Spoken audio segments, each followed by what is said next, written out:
지금 시작한 지 딱 1년째 됐거든요. 작년 7월 초부터 시작해가지고, 이제 지금 12기 하고 있는데, 12기 하고 있는 게 딱 1년째 하면서 좀 우여곡절도 많았어요. 그러니까 막 이렇게 매일 글 쓰는 습관을 이제 좀 길러주려고 선배님들 많이 알려드리는데, 뭐, 잘 하시는 분도 계시고, 뭐 또 일상생활에 바쁘셔가지고 이제 쓰다가 또 못 쓰시는 분도 계시고, 아니면 글 쓰는 거 자체를 이제 이렇게 다 알려주는 거 아니냐, 뭐 이렇게 막 하는데, 사실 글 쓰는 것도 다 알려드릴 수는 있는데, 그게 이제 자기가 안 쓰면은 사실 배우는 거랑 똑같잖아요. 강의라는 게, 뭐 투자 강의도 그렇고, 글쓰기 강의도 그렇고, 독서 강의도 그렇고, 결국엔 본인이 안 하면은 이게 아무리 알려줘도 안 느는 것처럼.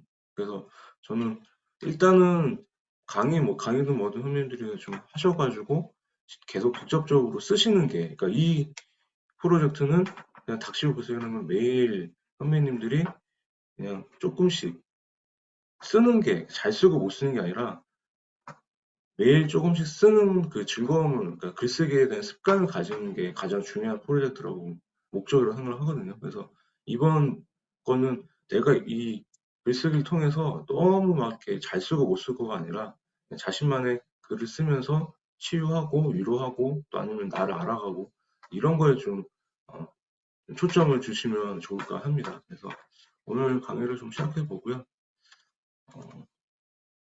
아, 네. 반갑습니다, 선배님. 비디오 켜주실 분 비디오 켜주세요. 얼굴 보고 좀 얘기하려고 하니까요.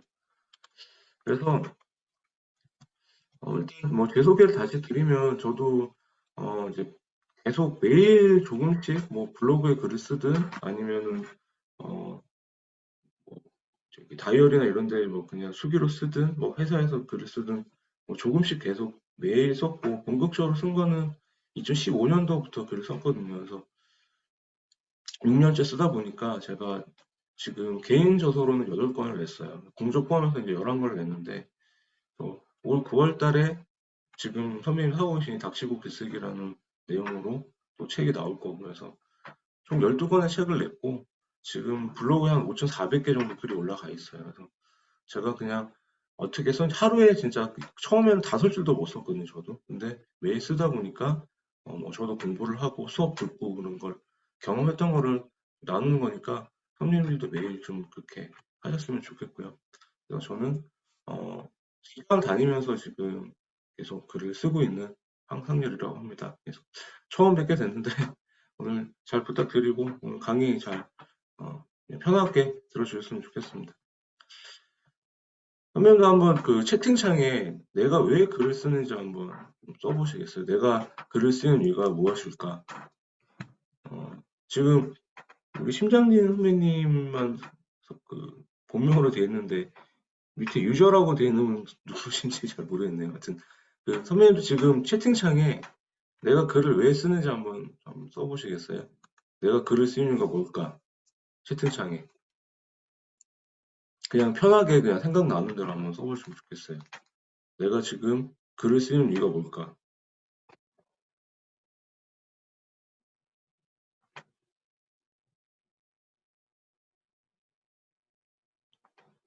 그냥 생각나는 수없이 내가 지금 왜 글을 쓰고 싶은지, 글을 쓰는 이유가 뭔지 한번. 생각이 안 나시면은 생각 나실 때 한번 올려주시고, 어, 제가 글을 쓰는 이유는 여기 이게 제가 예전에 한 3년 전에 처음 글을 쓸 때 이제 막 글쓰기가 재밌어졌을 때 썼던 글이거든요. 근데 보면 저는 제가 어, 글쓰기가 어렵잖아요. 매일 쓰는 것도 어렵고 하는데 제가 계속 쓰는 이유는 저는 단 한 사람이라도 제가 쓰는 글을 보고 힘을 얻거나 또 감동을 받거나 어, 도움을 주는 글. 그러니까 제 글을 쓰고 뭐 단 한 사람도 저한테 도움이 됐다. 아, 이거 잘 읽었다. 이런 한마디가 저는 계속 제가 글을 쓰는 이유거든요. 그래서 선배님도 혹시 그런 글이라면, 그런 이유라면은 계속 쓰셨으면 좋겠어요. 그런 글이라는 게, 더 잘 묘사하고 감동을 주기 위해서. 좋습니다. 다른 분들은 어떤가요? 뭐, 수현 선배님은 뭐, 수현 선배님 글을 왜 쓰는지. 한번 써보세요, 이렇게. 채팅창에 한번 가볍게. 근데 제가 글을 쓰는 이유는 나를 제대로 알기 위해서. 저는 제가 어제도 말씀드렸지만 10년 전에 제가 좀 되게 힘든 상황이 있었어요. 그 힘든 상황을 제가 어, 맨날 일이 너무 힘들다 보니까 스트레스를 많이 받고 그다음에 막 세상에 혼자 막 불만만 많고 불평만 많았고 그러다 보니까 맨날 세상에 혼자 막 떨어진 것처럼 생각했었어요. 좀 들어오신 분들은 얼굴 좀 켜주세요. 장미꽃 향기 선배님도 혹시 비디오 켜주시면 켜주시고요. 그리고 제가 성환 선배님 오랜만에 뵙습니다. 네. 일단 나를 제대로 알기 위해서. 그러니까 저는 글을 썼던 이유가 불평 불만만 많았고 자존심만 셌던 사람이에요. 자존감은 바닥이었고 그러다 보니까 저는 제가 글을 쓸 때 힘이 들 때 막 자존감이 약하고 자존심만 세다 보니까 맨날 불평 불만하고 힘들다 지친다 그러다 보니까 그냥 저는 제가 맨날 그런 저에 대해서 주관적으로 그냥 부정적인 사람이었던 것 같아요. 막 정말 마음에 깔아앉아가지고 뭐 아버지 어머니한테도 맨날 뭐 힘들다 그러기만 하고 그러다 보니까 제가 글을 쓰면서 제가 잠깐 말씀드린 대로 자존심만 세고 자존감 바닥이었던 그런 거를 제가 잘못한 건데 항상 불평 불만은 세상 다 남 탓만 했었어요. 근데 그게 알고 보니까 어떠세요? 인생을 살다 보면 다 자신한테 문제가 있는 게 내부에 문제가 있는 건데 그거를 글을 쓰면서 알게 됐어요. 그래서 나를 제대로 알기 위해서 저는 글을 쓰게 됐고 쓰다 보니까 되게 힘들었는데 쓰니까 그러니까 몰입하다 보니까 되게 저에 대해서 좀 알게 되고 그러니까 쓰면서 괴로움을 잊게 됐어요. 선생님 어떠세요? 글을 쓰다 보면은 내가 힘들 때 글을 쓰면 괴로움을 좀 잊을 수가 있어요. 그래서 저는 힘들 때 좀 글을 쓰라고 말씀드리고 싶은 게 쓰다 보면은 솔직하게 내가 뭐가 문제가 있게 쓰잖아요. 그러면 그 괴로움을 또 잊을 수도 있고 그러면 그렇게 쓰다 보면은 내 자신을 치료할 수도 있고 위로할 수도 있고 그러다 보니까 제가 글을 쓰다 보니까 그 불평불만도 제가 조금은 달라질 수 있었던 조금은 제 스스로 성장할 수 있었던 무기가 됐습니다. 그렇게 저는 6년 동안 매일 쓰다 보니까 사람들이 제가 독서와 글쓰기를 왜 계속 하느냐 맨날 왜 글을 쓰느냐 그런 쓸데없는 글을 쓰느냐 막 폄하하는 사람도 많았어요. 근데 저는 뭐든지 해보니까 이 꾸준하게 하는 습관이 그러니까 처음엔 되게 비아냥거렸던 사람들이 제가 6년, 5년 동안 쓰다 보니까 이 글 쓰는 자체가 저한테는 콘텐츠가 돼버린 거예요. 황상현 작가라고 한 사람이 작가라는 타이틀도 아직 어색한데 그래도 매일 쓰는 사람이라는 그런 그 사람들이 되게 인정을 해주더라고요. 그러니까 진짜 거짓말하고 작년까지만 해도 제가 이렇게 막 글을 쓰고 블로그 쓰면서도 제 멘토나 뭐 이렇게 같이 있는 사람들의 뭐, 뭐 계속 왜 다작을 하지 막 이랬는데 인정을 안 하더라고요. 근데 올해 제가 공저를 내고 몇 번 온라인 강의 하면서 이제 계속 이렇게 하던 걸 계속 보여주니까 계속 제 경험한 걸 얘기하니까 이제야 그 사람들이 꾸준하게 쓰는 것 자체가 대단한 거다 이렇게 얘기를 하더라고요. 그래서 선배님들도 글을 쓰는 게 꼭 이런 네 가지 이유가 아니라 가장 중요한 거는 내가 쓴 글이 독자들한테 단 한 사람, 뭐 심장희 선배님이나 김선 선배님이나 우리 현계 선배님이나 내가 썼던 글이 단 한 사람한테 도움이 되거나 위로가 되면은 그걸로 매일 쓰는 동기부여가 돼요. 오늘 쓴 글이 소영 선배님 오늘 만약에 쓴 어떤 블로그 글이 굉장히 뭐 댓글이 많이 달리고 뭐 댓글이 많이 안 달리고 뭐 달리고 안 달리고 문제가 아니라 그 내용에서 내가 이거를 보고 힘이 난다. 그럼 그 한마디가 글을 쓰는 동기부여가 된다라는 거예요, 선배님한테는. 그래서 저는 글쓰기를 통해서 삶이 확 바뀐 건 아니에요. 아직도 그냥 뭐 직장을 다니고 그런 글을 쓰고 하는데 뭐 떼돈을 벌거나 이런 적은 없어요. 근데 분명히 예전보다 6년 전에 저보다 지금 제가 글쓰기를 통해서 만났던 삶은 많이 바뀌었어요. 글을 쓰면서 사람한테 이렇게 알려드릴 수도 있고 왜 쓰다 보니까 책을 낼 수도 있게 됐고 그래서 글쓰기를 통해서 저는 새로운 삶을 만났기 때문에 선배님도 글쓰기를 통해서 새로운 삶을 좀 만나 보셨으면 좋겠어요. 블로그를 글쓰기를 통해서 돈을 버는 게 아니라 저는 선배님들의 인생을 글을 통해서 좀 바꿔가고 좀 새롭게 좀 만나셨으면 좋겠다라는 거예요.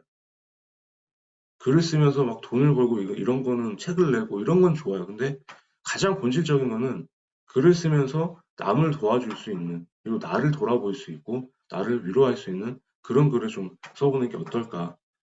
그래서 그렇게 저는 글쓰기를 그런 무기로 저는 좀 하고 싶어요. 정말 내 인생을 쓴다. 내 삶을 쓴다. 그냥 이렇게.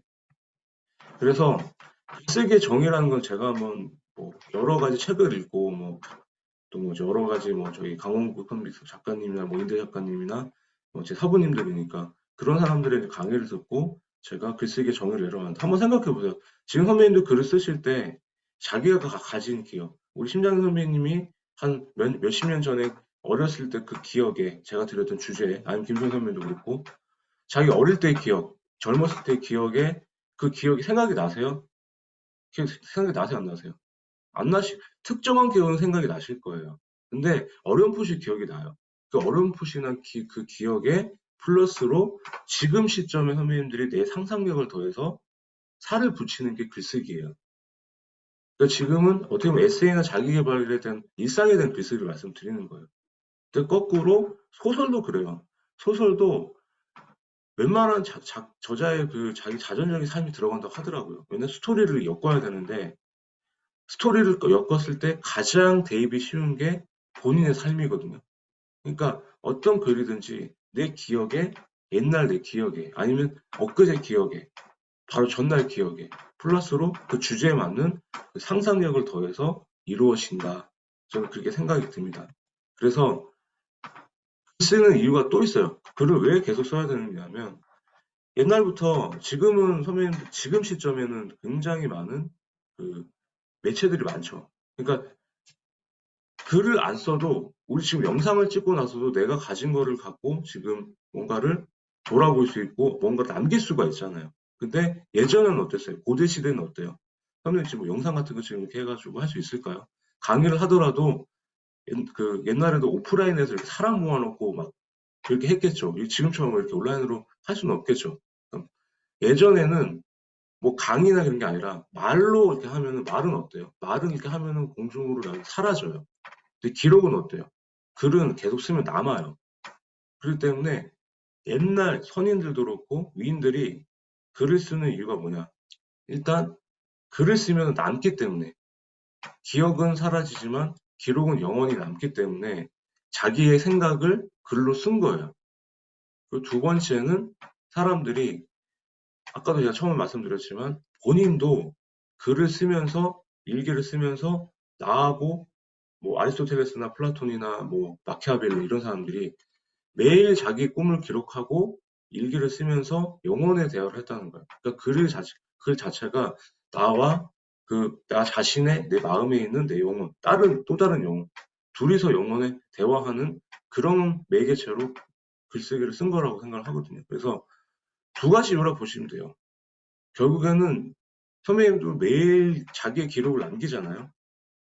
지금 오늘 썼던 제 강의도 뭐 어떻다, 좋았다, 나빴다 이렇게 하고 남기잖아요. 근데 그게 카톡에 올리고 그게 선배님 지우지 않는 이상 영원히 기록에 남아요. 블로그에 썼던 게 아니면 어디에. 근데 지금 만약에 듣고 나서 아무것도 이렇게 하지 않으면은 어쨌든 글을 쓰는 이유는 말하고 틀리게 일단 기록으로 남기자. 그러면 자신의 삶을 돌아볼 수 있다. 두 번째는 글을 쓰면서 말은 한 번 하면 또 사라진다고 했었잖아요. 근데 글은 한 번 쓰게 되면 말을 한 거를 다시 한번 정리하게 되기 때문에 나를 돌아보고 영혼의 대화를 써서 또 그렇게 계속 할 수가 있다.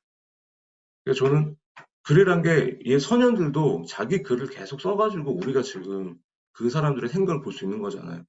뭐 아리스토텔레스나 뭐 플라톤이나 뭐 마키아벨리나 뭐 유명한 레오나르도 다빈치라든지 그런 사람들이 어떻게 그 자기가 연구하고 자신을 돌아보고 했던 걸 우리가 지금 어떻게 알겠어요? 그 사람들이 남긴 기록 아니면은 그 제자들이 남긴 기록 아니면 또 그 사람들이 연구하고 했던 그런 기록들이 남아 있으니까 그걸 보고 우리가 알 수 있는 거잖아요. 때문에 글쓰기는 저 중요하다는 게 뭐냐면 자신의 삶을 남겨놓고 선배님 지금 아까 썼던 내 기억에 상상력을 더한 그런 기록들을 하나씩 남기다 보면은 나중에 또 지금 시점에서 10년이 지났을 때 김전 선배님이나 현기 선배님이나 심장 선배님께서 자기 기록을 보고 어떠실 것 같아요?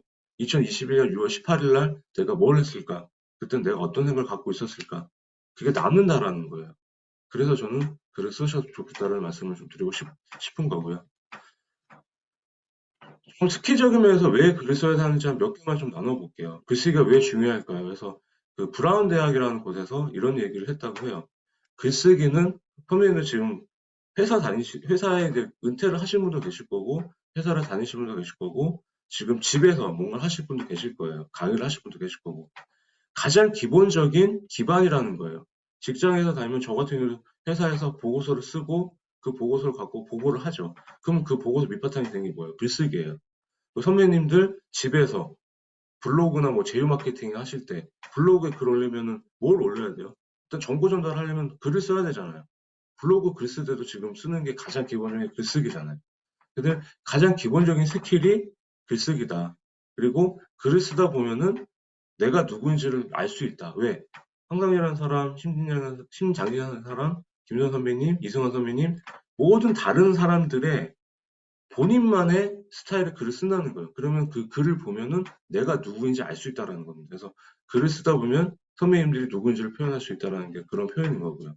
그리고 글쓰기는 아까 말씀하신 읽는 사람을 혼란스럽게 하지 않고 사실, 추론, 의견을 쉽게 이동할 수 있도록 도와준다. 이 말이 뭐냐? 말을 하면 어때요? 제가 말을 하면서도 사실은 말을 하면 이게 되게 좀 장황해요, 막 이렇게. 근데 글은 말을 한 거를 한 번 생각해서 쓰기 때문에 내가 이게 사실인지, 이게 의견인지, 추론인지 이런 거를 쉽게 왔다 갔다 할 수 있게 이동할 수 있는 그런 역할을 할 수 있게 도와준다라는 말, 도와줄 수 있다라는 거예요. 그리고 가치 있는 질문을 던지는 능력을 향상시킨다. 선배님들이 그냥 제가 한번 질문해 보세요 이렇게 그냥 막 던졌어요. 그럼 생각이 바로 안 나실 거예요. 그런데 제가 한번 질문을 던지고 이거를 한번 써보시고 말씀을 해보세요 하면은 한 1분 정도 시간을 주고 제가 하면은 쓰고 나서 질문을 한번 써보시면은 그 질문이 정리가 돼서 할 수 있다라는 거예요. 가치 있는 질문을 던지게 향상시킨다는 게. 그게 항상 뭐냐, 기본적인 뭐냐? 말은 한번 내뱉으면은 이게 사라지는데 글은 어때요? 말을 내뱉은 걸 한 번 더 정리해서 글을 써가지고 전달을 하기 때문에 글쓰기가 오히려 더 정리가 말을 한 거를 정리할 수 있기 때문에 그게 도와준다라는 거예요. 그거와 일맥상통한 게 이거죠. 독자와 자신에게 복잡한 입장을 설명하는 능력을 키운다. 왜?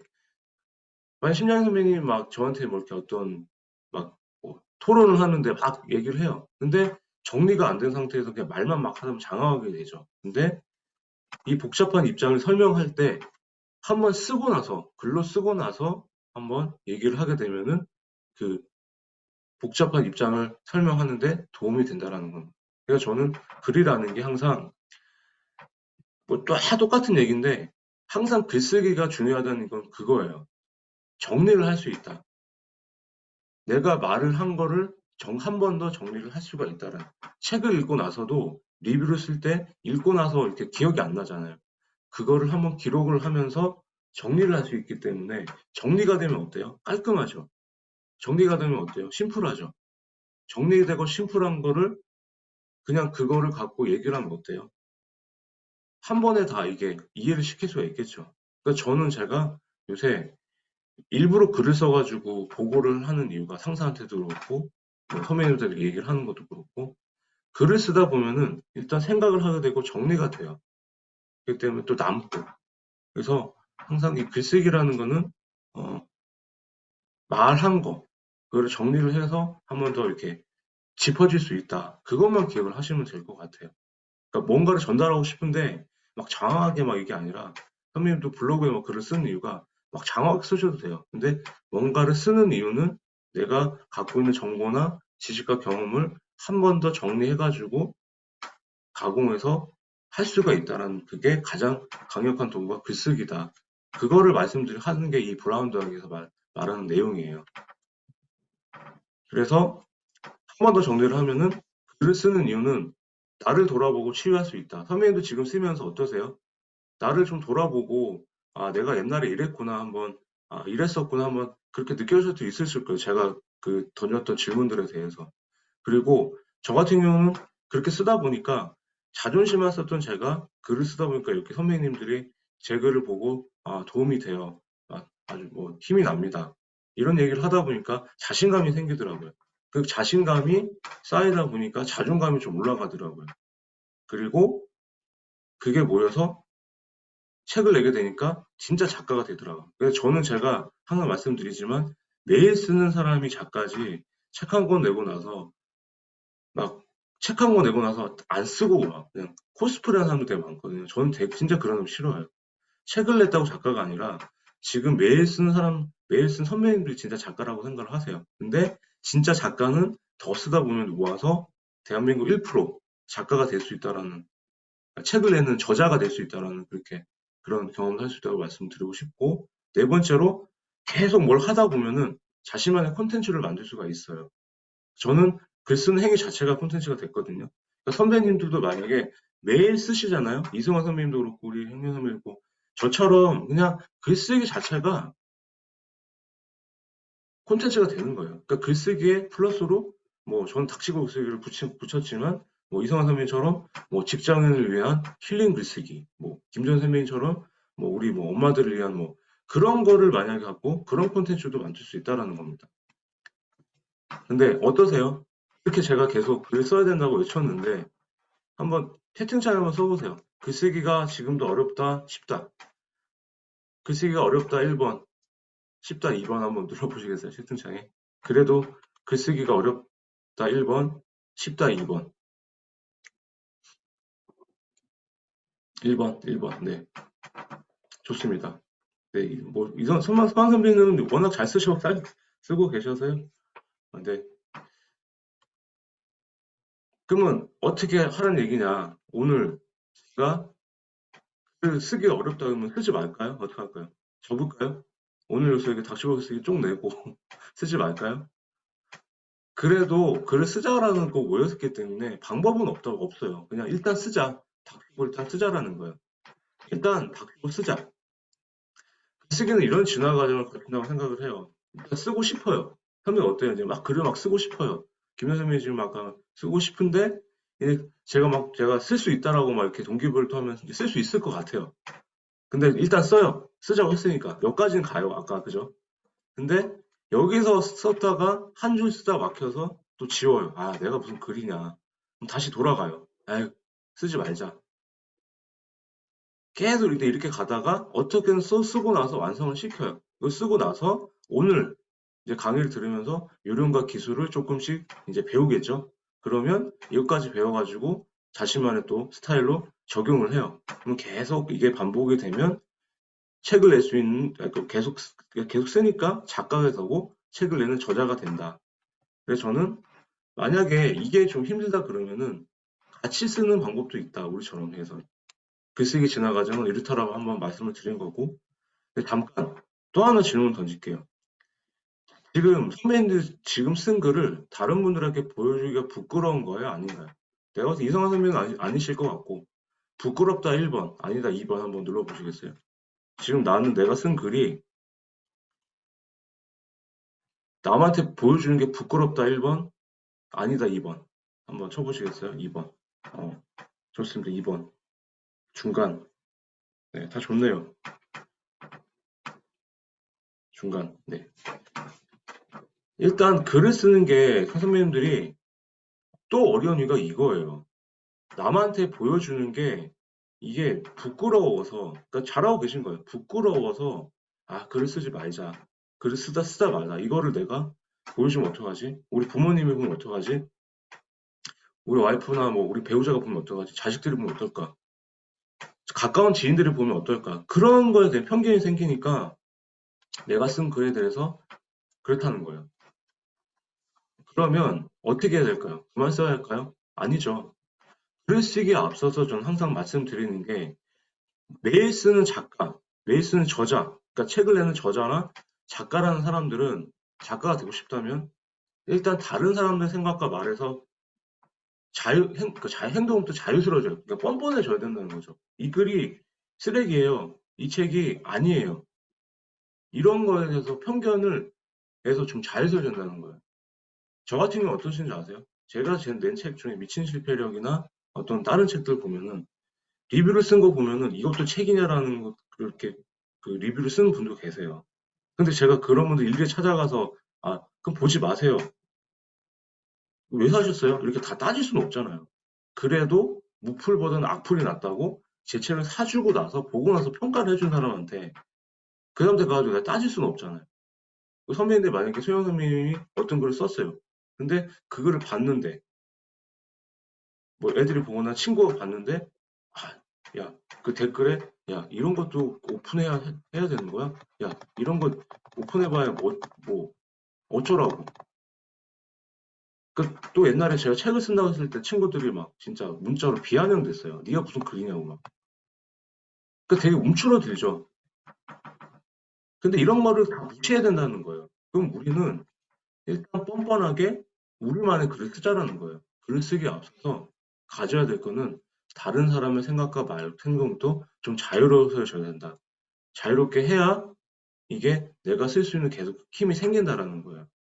그래서 우리는 글쓰기는 나를 토해내는 과정이에요. 선배님들 지금 어떠세요? 한번 글쓰기는 나를 토해내고 계신가요? 내가 쓰면서 어때요? 옛날에 그런 잘못했던 기억들, 안 좋았던 기억들도 토해내면서 지금은 어때요? 다 지나간 기억처럼 그냥, 그 시간의 추억으로 남길 수도 있는 게 그게 그렇게 하는 도구가 글쓰기거든요. 한번 채팅창에 한번 적어보세요. 글쓰기는 나를 토해내는 과정이다. 글쓰기는 나를 토해내는 과정이다. 한번 쳐보세요. 그래서 SNS 포스팅이나 책을 출간하면 이제는 누구나 볼 수 있는 시대가 됐다는 얘기예요. 누군가는 내 글을 싫어할 수 있어요. 지인들이 내 글을 싫어할 수 있다고요. 근데 다른 또 누군가는 내 글을 통해서 희망을 얻을 수 있다는 겁니다. 내 글을 통해서 희망과 용기를 얻을 수 있다는 거예요. 우리 심장 선배님이나 김선 선배님이나 향기 선배님이나 이성환 선배님이나 우리 또 우리 365 아멘 선배님까지 그런 글들이 누군가는 한 명이라도 내 글을 통해서 희망을 얻을 수 있기 때문에 우리는 어떻게 하자? 다른 사람을 돕는 마음으로 글을 쓰자. 남을 돕는 마음, 선한 마음을 갖고 그런 마음으로 글을 쓰자라는 거예요. 나쁜 마음 갖고 욕하고 남을 비난하는 글을 쓰는 게 아니라 다른 사람을 돕는 마음을 다른 사람을 돕는 마음에서 글을 쓰자라는 거예요. 저도 제가 마음이 안 좋아요. 사실은 지금도 저는 항상 모르겠어요. 제가 성격이 막 좀 까탈스러운 부분도 있고 되게 여린 부분도 있긴 있거든요. 근데 항상 모르겠어요. 제가 6년 동안 글을 쓰면서 뭐 선배님들도 이렇게 저한테 개인적으로 되게 잘 해주시고 이런 분도 계신데 친하게 지냈다가 비즈니스적으로 왔다가 이제 저한테 이용 가치가 없다고 생각하니까 연락을 끊거나 갑자기 이렇게 멀어지는 사람들이 꽤 있어요. 항상 패턴이.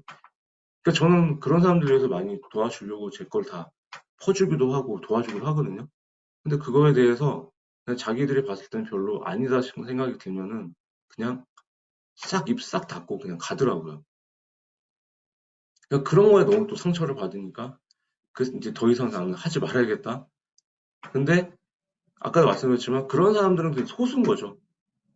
불특정 다수를 위해서 지금 선배님들이 제 강의를 듣고 글쓰기를 통해서 이렇게 궁금해서 왔기 때문에 그런 분들을 도와주고 싶은 마음에 계속 해야 되겠다는 생각이 들었어요. 그래서 선배님들도 글을 쓰기 전에는 글쓰기를 이렇게 쓸 때 다른 사람들을 도와주는 마음으로 그냥 이렇게 계속 해주시면 좋겠어요. 내가 조금 손해보더라도 그런 마음으로 사셔야 마음을 좀 더 이게 좀 안 다치더라고요. 그래서 지금도 사실은 가까운 사람들한테 되게 배신도 많이 당하고 그냥 제가 느끼는 그냥 좀 따돌리기도 많이 하는 것 같고 그래서 워낙 많은 사람들을 만나다 보니까 그런 사람들 일일이 다 신경 쓸 수가 없잖아요. 결국에는 나를 싫어 뭐 하는 사람도 있을 거고 나를 좋아하는 사람도 있을 거고 그런 거를 너무 좀 신경 쓰지 마라. 그런 걸 감정 낭비하다 보면은 오히려 글도 못 쓰기 때문에 근데 저도 제가 또 이렇게 말은 하지만 저조차도 제가 사람인지라 그럴 때는 또 글을 씁니다. 그러니까 그럴 때는 남을 돕는 마음을 갖고 쓰자. 그럼 계속 글을 쓰자로 얘기했어요. 우리는 무엇을 써야 할까? 그럼 우리는 뭘 글을 써야 할까 말씀을 드려요. 생각이 안 나요. 글을 쓰실 때 어떠세요? 생각이 잘 안 나시죠? 그러면 우리는 이미 있는 것을 자신만의 새로운 관점으로 바라보자라는 거예요. 이미 모든 주제는 나와 있어요. 새로 쓰자라는 게 아니에요. 우리는 무에서 유를 창조한 게 아니라 유에서 유를 창조하는데 나만의 새로운 관점으로 바라보자라는 거예요. 어떻게? 선배님들이 행복, 사랑, 건강, 이별, 뭐 실패, 성공, 성장 이런 주제는 어떤 사람들한테도 다 갖다 붙일 수가 있잖아요. 그럼 보편적인 타당한 주제예요. 그거를 행복이라는 주제를 제가 드렸어요. 그럼 그거를 심장지라는 사람, 선배님, 김선 선배님, 현기 선배님, 이성환 선배님이 자신의 경험과 자신의 삶을 엮어서 다 관점이 틀리잖아요. 선배님도 다 성향 틀리실 거고 살아온 그런 경험이나 이런 게 다 틀린데 그걸 엮어서 나만의 행복의 관점이면 다 다른 글이 되겠죠. 나만의 스토리를 넣자라는 거예요. 있는 주제에서 나만이 갖고 있는 내가 갖고 있는 지식과 경험을 버무려서 그 관점으로 바라보고 쓰자. 그게 새로운 글이 되는 거예요. 그게 새로운 글이 된다는 거예요. 이미 모든 글은 나와 있어요. 예를 들어서 제가 독서법칙을 냈잖아요. 근데 만약에 독서법에 대한 주제를 내가 책을 어떻게 읽는 주제를 드렸어요. 그러면 심장 선배님은 나는 이렇게 읽는다. 김 선생님은 나는 책을 이렇게 읽습니다. 난 정독만 합니다. 그게 이미 나와 있는 주제에 자신만의 새로운 관점으로 봐가지고 새롭게 쓴 글이죠. 그럼 그게 김선 선배님만의 독서법이 되는 거고 이승원 선배님만의 독서법이 되는 거예요. 그죠? 나는 책을 안 읽습니다. 그런 글도 나올 수 있잖아요. 독서법에 대해서 썼는데 저는 책이 싫고 유튜브만 봅니다. 유튜브 보면서 거기서 난 독서법을 익혔습니다. 만약 그게 심장희 선배님이 그렇게 했다면 그 심장희 선배님만의 독서법이 되는 거죠. 그걸 엮어서 나온 것들이 책이에요. 서점의 독서법 책이 그렇게 많잖아요. 다 틀리잖아요. 근데 그런 게 책이 나오냐. 왜? 그 저자의 경험이 새롭게 들어갔기 때문에 차별화가 되는 거예요. 죄송합니다. 같은 독서법 책인데. 그래서 우리는 자신만의 새로운 관점으로 이렇게 쓰자라는 거예요. 네 가지를 정리를 해봤어요. 뭐, 제 강의 많이 들어오실 때 알겠지만 저는 항상 같은 얘기를 많이 하는데 중요하기 때문에 반복을 하는 거거든요. 일단은 내 일상을 돌아보고 내 일상을 돌아보고 관찰한 글을 써보자는 거예요. 오늘 제 강의를 듣고 후기를 써도 되고 아니면 제 강의를 듣고 글을 또 써보시는 거죠. 그 다음에 오늘 주말에 뭔가를 뭐 아이들하고 같이 한다거나 아니면 지인들을 만나서 뭐 술을 한다거나 이런 얘기를 하고 났을 때 그런 내 일상을 돌아보고 관찰을 하시면서 그런 걸 한번 써보세요. 그럼 그게 어떤 글이 되는 거예요? 그게 에세이가 되는 거죠, 에세이. 그런 글을 모은 게 수필이 되는 거예요. 오늘부터라도 블로그에 조금씩 그런 글을 써보세요. 그 두 번째, 지금까지 내가 누구의 엄마, 누구의 아빠, 어디 회사에 뭐 직함, 아니면 뭐 그런 내 이름을 잊고 내가 그냥 내 원래 하던 거에서 그 매몰돼가지고 그냥 너무 바쁘게 살다 보니까 나란 사람이 누구였는지 까먹을 수도 있잖아요. 아니면은 뭐 경단녀가 됐다거나 여자분들 같은 경우는 직장을 다녔는데 뭐 결혼을 하고 애를 낳으면서 애를 키우다 보니까 누구의 엄마로만 살게 됐고 나는 뭘 하고 있는 거지? 그런 사람들 많이 있을 거 아니에요. 아니면 이성환 선생님처럼 직장을 우리 똑같은 10년, 15년 다녔 저도 그랬어요. 10년, 15년 똑같은 일을 했는데 내가 여기서 기계가 되는 것 같다. 그럼 제 2의 직업을 찾을 수 있잖아요. 그랬을 때 나에 대한 질문을 던져보고 내가 나란 사람이 누구인가? 내가 24시간 동안 내가 24시간 동안 남들 앞에서 내가 갖고 있는 어떤 흥미에 대한 주제를 쉴 새 없이 떠들 수 있는 주제가 무엇이 있을까? 내가 앞으로 남은 인생에서 뭘 하고 싶을까? 아니면 김재현 사람이 뭘 좋아할까? 이동환 사람이 어떤 사람이었을까? 이런 주제를 계속 한번 그냥 가볍게 던지면서 그거에 대해서 글을 써보세요. 그걸 글을 써보다 보면은 내가 잊고 지냈던 취미나 콘텐츠나 아니면 경험이나 이런 것들을 찾을 수가 있어요. 정체성을 찾을 수가 있다는 거예요. 잊고 지냈던 내 자신에 대해서. 그런 걸 한번 써보세요, 진짜로. 저도 제가 한 일주일을 그렇게 써보니까 내가 뭘 좋아하는지, 내가 앞으로 어떻게 살아야 될지, 그런 거에 대해서 명확하게 알더라고요. 그래서 그런 글을 써보는 것도 좋다. 그러니까 너무 철학적으로 가지 마시고 그냥 가볍게 한번 써보시라는 거예요. 내가 뭘 좋아했을까? 어렸을 때 내가 좋아했던 게 무엇이었을까? 앞으로 내가 어렸을 때 좋아했던 걸 갖고 이런 걸 갖고 계속 살 수 있을까? 근데 저희 아버지 같은 경우는 평생 일만 하셨던 분이라서 뭘 좋아하시는지 잘 모르겠어요, 저는. 근데 그런 거에 대해서 한번 저 같은 경우도 아버지 닮아서 만약에 일만 했었거든요. 취미가 없었어요. 근데 해보니까 글을 쓰고 책 읽는 게 좋아서 이런 거를 시간 남았을 때 해보니까 저는 혼자서도 잘 놀아요. 그러니까 그런 거를 글로 한번 써보시라는 거예요. 그리고 세 번째, 네 번째는 뭐다? 이제는 어떤 시대, 메신저 시대지만 워낙 또 많은 메신저가 생겼죠, 이제는. 내가 가진 지식과 경험을 상대방한테 나눠줄 수 있는 시대가 된 거예요. 지식 창업을 해가지고 초보가 왕초보를 알려주는 시대가 된 거죠. 김선 선배님이 뜨개질을 잘해요. 뜨개질을 하는 방법을 왕초보들한테 알려줄 수 있다라는 거예요. 그런 세상이 됐잖아요. 지금처럼, 그죠? 그리고 이성환 선배님도 15년, 20년 그 직장 생활 하셨다 그러면은 직장 생활 노하우를 우리 후배들한테 알려줄 수 있는 직장 생활 잘하는 법 해가지고 이렇게 강의를 하거나 책을 낼 수가 있잖아요. 그런 것들을 찾아가지고 내가 가진 지식과 경험을 어떤 게 있는지 한번 찾아보시고 그걸 글로 적어보세요. 저는 적어본 게 그게 실용서가 되는 거죠. 그래서 이게 이런 걸 엮어가지고 내 일상을 돌아온 관찰한 글은 에세이가 되는 거고 내 자신에 대한 질문을 던져보고 이렇게 합시다 저렇게 하자라는 글이 뭐예요? 자기계발서가 되는 거예요. 그리고 세 번째, 네 번째가 엮으면 어떻게 돼요? 만약 심장 선배님이 재테크를 잘하셨어요. 골프를 잘 쳐. 골프를 누구보다 잘 쳐. 그러면 골프를 초보한테 알려주는 그런 방법. 우리 김정 선배님이 만약에 감성 글쓰기를 잘하면 감성적인 글을 잘 쓰는 방법. 이런 것들이 있는지 한번 찾아보고 한번 오늘부터 조금씩 써보세요. 그 정보성 글을. 그런 글을 제가 모아서 보니까 책을 낼 수가 있었던 거예요. 그래서 오늘 끝나면 내가 뭘 가지고 있는지, 내가 가진 지식과 경험이 뭐가 있는지 한번 적어보세요. 아니, 지금 한번 적어보세요. 내가 지금 남한테 도움을 줄 수 있는 게 있을까? 한번 뭐가 있을지 한번 써보세요. 채팅창에. 내가 잘하는 거. 내가 그냥, 죄송합니다. 에이미. 제가 아멘이라고 했거든요. 한번 쳐보세요. 그냥 제가 쭉 할 테니까 한번 지금 선배님들이 내가 가진 지식과 경험이 뭐가 있을까? 이거를 알려주고 돈을 벌 수가 있을까? 그런 게 있으면 한번 쳐보세요. 아니, 굳이 안 치셔도 되고요. 예. 그러면 무엇을 써야 될까지까지 나왔어요. 그럼 어떻게 써야 될까? 어떻게 써야 될까? 글은 이렇게 쓰시면 돼요. 사실과 느낌, 경험, 감정, 이렇게는. 이것만 외우세요.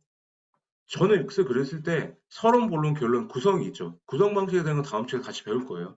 일단은 기본은 앞에는 사실을 쓰고 뒤에 느낌을 쓴다. 그럼 어떻게 쓴다? 제일 앞에 나에 대한 경험을 쓰시고 제일 앞에 어떤 주제를 쓰시면은 오늘 내가 썼던 어떤 에피소드 같은 거 쓰세요. 내 직접 경험 쓰시든가 아니면 내가 읽었던 책을 쓰시든가 사실을 쓰고 거기서 느낀 내 생각과 내 느낌을 적으세요. 그 다음에 거기서 느낀 감정에서 내가 여기서 어떻게 해야 되겠다라는 또 생각이 나올 거 아니에요. 그거를 결론을 지으세요. 그래서 제가 썼던 모든 책 쓰기 원고나 글쓰기에 대한 그 기본적인 방식은 처음에는 어떤 주제가 주어지면 선배님들에 대한 경험을 쓰시고 그 다음에 거기서 느꼈던 감정을 쓰시고 거기서 감정에서 느꼈던 의미나 그런 걸 갖고 결론을 내시면 돼요. 그렇게 글을 쓰시면 딱 구성이 맞아요. 그 제일 잘 쓰시는 분이 이승환 선배님도 그렇게 잘 쓰고 계시고요. 우리 김 선생님도 그렇게 잘 쓰고 계시고. 그러니까 글은 항상 자신의 경험이 들어간 게 제일 좋아요. 그 경험을 쓰시고 그 경험에서 느낀 감정대로 쓰시고 그 감정에서 어떤 결론을 내는 게 가장 좋다라는 거예요. 그게 어렵다 그러면은 앞에는 남의 글, 뒤에는 나의 글을 쓰세요. 남의 글은 뭐냐? 어떤 영화 대사 나오면 책에 나오는 구절을 쓰시고 뒤에는 내 생각을 적어 보시는 거예요. 그렇게 하셔갖고 그래서 제가 재수강 하시는 분들한테는 오늘 좀 들어오진 않았는데 그 두 번째 재수강 하시는 임공원 선배님 같은 경우는 제가 책을 읽고 한번 이렇게 정리를 해보시라고 독서록 한번 써보라고 하셨잖아요. 독서록을 제일 쓰기 쉬운 게 그냥 인상 깊은 구절 하나 쓰시고 그다음 내 생각을 이렇게 쭉 적어 보시면은 그게 하나가 좋은 글이 될 수가 있거든요. 그리고 제가 글을 정말 글쓰기를 모르겠어요 하는 분들한테 제일 처음에 알려드리는 가장 쉽게 쓰는 방법이 책 인상 깊은 구절 쓰고 그다음에 내 생각을 한 줄로도 적어보라고 말씀드리고 싶은 거예요. 그래서 일단은 이렇게 기본적으로 쓰고 가장 중요한 이제 지금 내 눈앞에 보이는 것은 있는 그대로 묘사를 하라는 겁니다. 묘사를 잘하면 글이 살아있어요. 그 선배님들이 예를 들어서 나는 오늘 황상현 작가의 강의를 듣는다. 이렇게 밋밋하게 쓰지 마시고 지금 강의를 들었으면은 내 눈앞에 지금 내가 노트북이 낡았다. 근데 화면에 황상현 작가가 보이는데 화면이 되게 막 되게 뿌옇다. 얼굴이 저 사람 부었네. 어제 뭐 라면을 먹었나? 강의를 하는데 자꾸 헛소리만 한다. 재미도 없다. 이런 거를 하나씩 나열을 하면서 묘사를 하라는 거예요. 왜? 묘사를 왜 해야 될까요? 묘사를 왜 해야 될 것 같으세요? 묘사는 왜 해야 되냐면 있는 독자들이 상상을 해야 있는 독자들이 그 장면을 떠오르면서 읽어야 이게 재밌는 글이 되고 살아있는 글이 된다라는 거예요. 밋밋하라는 게 아니고. 그 소설책이 왜 재밌어요? 소설책이 왜 재밌어요? 소설책은 묘사를 되게 생생하게 하니까 우리가 생각을 하면서 그 주인공 시점이 돼가지고 따라가잖아요. 영화를 보는 듯한. 그래서 글은 뭐든지 하나 있는 그대로 묘사를 하세요. 그러니까 제 블로그 보시면 제 글 보면 어떠세요? 제가 그래도 생생하게 묘사를 많이 하려고 하잖아요. 그죠? 그래서 글은 묘사를 잘하는 글이 좋다. 죄송합니다. 그 이성화 선배님 같은 경우도 묘사를 되게 잘하세요. 두 번 들으신 분은. 그리고 우리 김선 선배님들 것도 제가 보면은 굉장히 그 묘사나 이런 것들이 좀 잘 하시는 것 같고요. 그래서 묘사를 잘하는 글이 생생하다 글이. 그리고 두 번째가 느낌을 표현할 때는 감성적 묘사를 바꾸자는 게 뭐냐면 내가 오늘 슬펐다, 기뻤다를 그냥 내가 오늘 시험에 합격해서 기뻤다 이렇게 쓰지 마시고 아까랑 그 처음에 묘사랑 똑같은 거예요. 기뻤다라는 이거를 그 상황을 묘사를 하는 거예요. 만약에 수험판에 가서 우리 옛날에 대학 시험 붙었을 때처럼 합격판에 가서 바라봤다. 내 이름 있는지 찾아봤다. 쭉 내려다 보니까 내 이름 있었다. 수험 번호 그 몇 번을 또 이렇게 쓰는 거죠. 아, 눈은 내가 그 따라간다. 그러니까 이거를 계속 그 상황을 묘사해서 마지막에 내 이름이 있다. 합격했다. 아, 기분이 날아갈 것 같다. 이러면 어떻게 느껴지세요? 읽었을 때, 이 사람이 아까 처음에 그냥 한 줄로 내가 오늘 대학에 합격해서 기뻤다라는 그거와 지금 내가 그렇게 쭉 풀어가지고 묘사했던 건 어떤 게 더 생생하게 보이세요? 화자가 기뻤다라는 게 더 이렇게 와닿지 않으세요? 그러니까 글을 그렇게 쓰셔야 된다는 거예요. 그냥 기뻤다, 슬펐다가 아니라 그 기쁜 상황이나 내가 왜 슬퍼야 되는 그 사건들이나 이런 거를 구체적으로 써가지고 쭉쭉 묘사를 해야 된다는 거예요. 그게 감성적 묘사예요. 그래야 글이 더 길어져요. 상황상 묘사를 쭉쭉 해야 글이 더 길어진다는 거예요. 길게 쓰는 방법이 묘사를 잘하는 거예요. 하나하나 다 묘사를. 플러스로 마지막 세 번째가 시제 개념을 투입하자는 거예요. 그거를 과거와 현재를 왔다 갔다 하시잖아요. 현재에 대한 거를 쓰시고 과거에 같은 것을 쓰셨으면 명확하게 몇 년 전에 일이다. 10년 전의 일이다. 일이다 쓰면 일이었다. 그러니까 과거에는 뭐뭐 했다. 뭐뭐였다. 이런 식으로 쓰자는 거예요. 현재는 뭐뭐이다. 그리고 가장 선배님들이 하지 말아야 될 의미가 뭐뭐 했었다. 뭐 가야만 했었다. 했었다는 말은 없어요. 완료형 말은 없어요. 그냥 했다. 하였다. 이런 식으로 딱딱 끊으세요. 과거 쓰실 때는. 했었다라는 말은 없어요. 우리말에서는 완료형은 없거든요. 제가 알기로는. 그렇게 쓰시고 그 다음에 마지막에 나의 현실과 연결시킨다. 내 주제와 내가 지금 가진 내 스토리, 내 경험, 내 현실과 연결시켜서 한번 써보세요. 묘사를 잘하고 내 현실과 내 경험을 엮어가지고 잘 이렇게 쓰시면은 가장 써야 된다. 그러니까 핵심은 그거예요. 글은 생생하게 쓰는 게 묘사를 잘하자는 겁니다. 그럼 그 묘사를 어떻게 하자? 오감 글쓰기를 해보자는 거예요. 일단 오감 글쓰기를. 그러니까 제가 여기서 지금 제가 5분 글쓰기를 해봅시다. 뭐 이렇게 원래는 오프에서 많이 하는데 여기서 제가 5분 동안 쓰라 그러면 또 안 쓰실 것 같아서 일단 쓰신 다음에 오감 글쓰기를 해보세요. 오감 글쓰기가 뭐냐면 시각, 후각, 미각, 총각, 촉각. 지금 선배님들이 내가 내 눈앞에 보이는 모든 것, 냄새 나는 것, 미각, 청각, 촉각, 이 오감에 닿는 모든 것을 한번 써보시라는 거예요. 이건 어떻게 쓰냐? 오감 글쓰기가 묘사하는 데는 가장 탁월해요. 한번 보여드릴게요.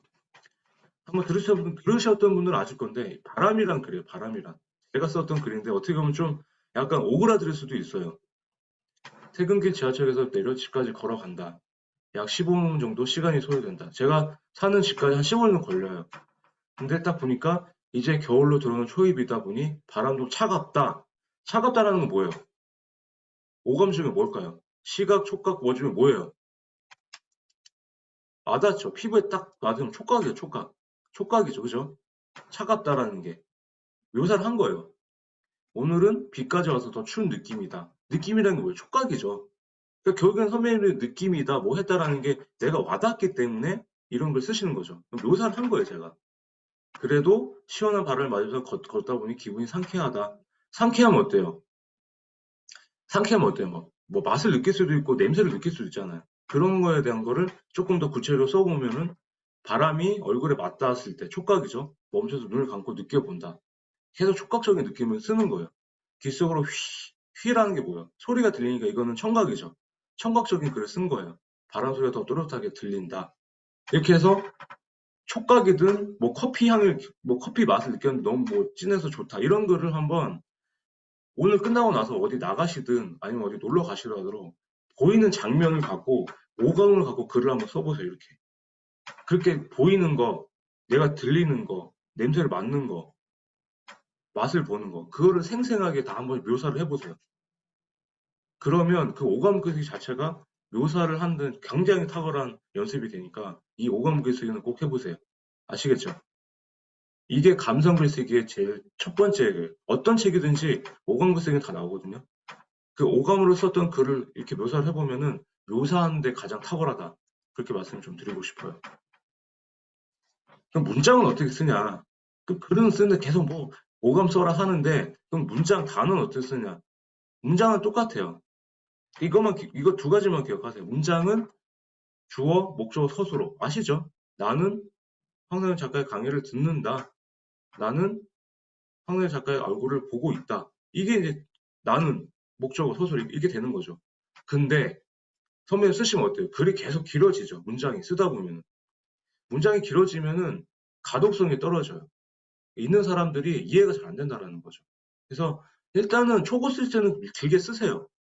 그 다음에 그대로 올리지 마시고 글을 쓴 다음에 초고를 쓰신 다음에 한번 자기가 쓴 글을 낭독해서 한번 읽어보세요. 그럼 읽다 보면은 중간에 보면 어색하게 걸리는 부분이 있어요.